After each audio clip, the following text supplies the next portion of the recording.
At this point, you might ask, okay, I'm convinced by the value of self-examination. By engaging a certain amount of self-examination, I can see that I'd stand a better chance of not being routed into or canalized into forms of behavior that are not productive for me or for the people that I care about. But how does self-examination exactly help me with those things? Isn't self-examination, introspection, navel-gazing, etc.? And that picture of what self-examination is suggested by, for example, Descartes' view of his own mind and how he's able to know it. So remember, back from one of the early meditations, he asks himself, what kind of thing am I then? And his answer is, well, a thing that thinks. And he says, well, what is that? His answer is a thing that doubts and understands and affirms and denies and wills and refuses, and that also imagines and senses. And Descartes' position seems to be that self-examination is the same as introspection. What there is to examine is the current contents of my own mind. What thoughts I'm thinking, what emotions I'm feeling, what experiences that I'm having, etc.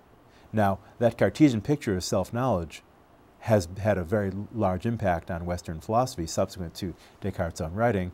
But if we think about Socrates, I'm going to suggest that self-understanding, self-examination is something very different. It's not so much for Socrates about introspecting and finding out what's inside the contents of your immediately introspectable, available mind, so to speak, to the mind's eye, but rather self-examination is more a matter of thinking through the consequences of my ideas about, for example, justice and truth and right and wrong, and seeing where they lead, and thereby perhaps revising my own opinions in light of finding that certain commitments that I had earlier on are ones that result in conclusions that are not satisfactory to me, that are perhaps noxious or surprising.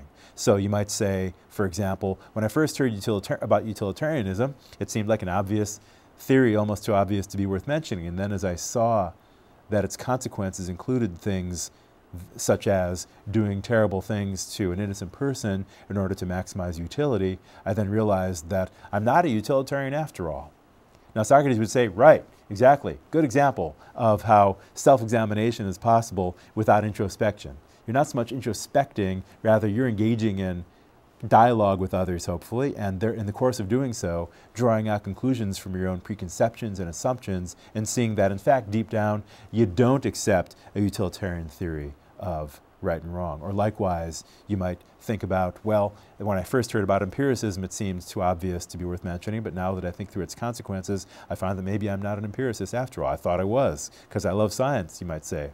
But I'm not an empiricist after all, because I don't think that all knowledge comes from and only from the senses, now that I think about precisely what that means and what its implications are.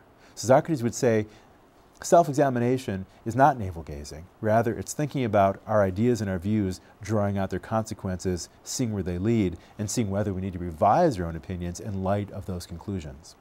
That's one important aspect of self-examination that Socrates would want you to think about. A more contemporary aspect of self-examination is not so much about introspection, but rather about seeing some of the implications of our perhaps unconscious states in our behavior and seeing whether there's anything we can do about them. So think about, this is a topic that's certainly been on the public airwaves over the last couple of years. Think about various kinds of biases, including racism and sexism. It is still quite possible to find people who are avowedly, self-consciously racist and self-consciously sexist, who've got gender biases of all kinds, biases of various other kinds, that make them bigoted in one form or another, as most of us would say. Many people, that is, have views that they can introspect upon. They can report honestly that they hold that, for example, having a certain skin color or gender makes a difference to what kinds of rights or status or qualifications you have for a job or an education or something else. However, the numbers of those people are perhaps dwindling, and yet recent experimental psychology has shown that that does not mean that the overall amount of racism, sexism, various other kinds of bias have dwindled either. The reason is that some biases might well be at the unconscious level, at a level of our behavior, level of our mentality, that is not available to introspection. So, according to recent experimental psychology, I can introspect and tell whether or not I've got an ache in my left ankle, and I can introspect and tell whether or not I'm hungry. Maybe I can introspect and tell whether or not I'm sad. but I can't introspect and determine decisively whether or not I am biased against people with a different skin color from my own. This falls under the rubric that is now referred to as implicit bias. And the phenomenon of implicit bias is as follows. I might hold biases that I can't know by introspecting. And you might ask, well, how can you know about them? Answer is, I can know because they have implications in my behavior, according to which the best explanation of why I behave in the way that I do is that I must have an unconscious assumption or set of assumptions, preconceptions or expectations about people of, for example, a certain skin color or a certain gender or a certain ethnicity. And the Project Implicit, you can find a website by that name and actually take a test to see whether or not you harbor implicit biases. Project Implicit tries to show us that even if we self-consciously look inside and don't find that we are consciously harboring, introspectively harboring any biases toward anybody else, we might still be biased, not in a way that we can know by introspection, but rather in ways that we can know by virtue of how we behave. So to take a simple example, suppose that subliminally I've been primed, that is, for just perhaps 100 milliseconds, I'm shown a picture of, for example, a Caucasian face. And I'm then presented, and I'm not conscious of ever having seen any face at that level. And I'm presented with visual scenes, one of which, I'm told a story in which I'm just coming back home from a party, and I'm walking, and I'm shown two different scenes, one of which shows me a perfectly well-lit street with fair bit of life going on it, and another one, a relatively somberly lit, partially lit, alley-like thing that doesn't look extremely dangerous, but looks not quite as inviting as the well-lit street that I had seen first. Now, if I've been primed subliminally with the Caucasian face, I might have certain probabilities with which I would say I'd choose one street over the other. But experiments show that if I've been primed by being shown an African-American face, then I'm much more likely to choose to go down the well-lit street than the poorly lit street.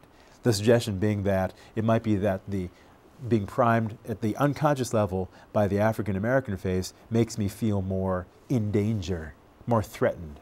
And as a result, I'm more likely to choose something that is more likely to be safe than something that is perhaps a little more sketchy, risky, or possibly dangerous.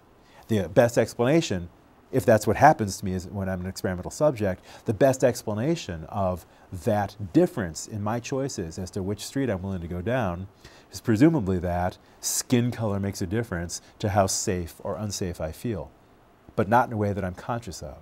That's an example of implicit bias. You can find implicit biases in yourself on issues of race, of issues of gender, of issues of body type. That is, you can be subliminally primed with images of people of different shapes of their bodies or disabilities, and thereby be shown that you harbor expectations of one kind or another that suggest that people with different, for example, physical characteristics from what you consider to be normal, perhaps make more salient and activated in your mind the possibility of threat or danger, suggesting bias. So now, introspection won't give you answers to the question, or complete and convincing answers to the question whether or not you have any biases, prejudices, things of the kind. And yet, you should be shown that you behave in ways that can only be explained, or best be explained, by the assumption that you hold biases of a various kind. Now, going back not so much to Descartes, but to his rival, Ryle, who said, remember, stupid is as stupid does or tends to do, smart is as smart does or tends to do, so too, biased is as smart does or tends to do. That is, your bias is right there in your behavior. Even if you can't find it by introspection, you can find it by looking at yourself from, so to speak, a third-person point of view rather than from a first-person point of view. You can't know about the bias by introspection, but you can know about that bias by how you behave under certain controlled experimental situations. And as a result, you can learn about yourself by looking, so to speak, outward rather than looking inward.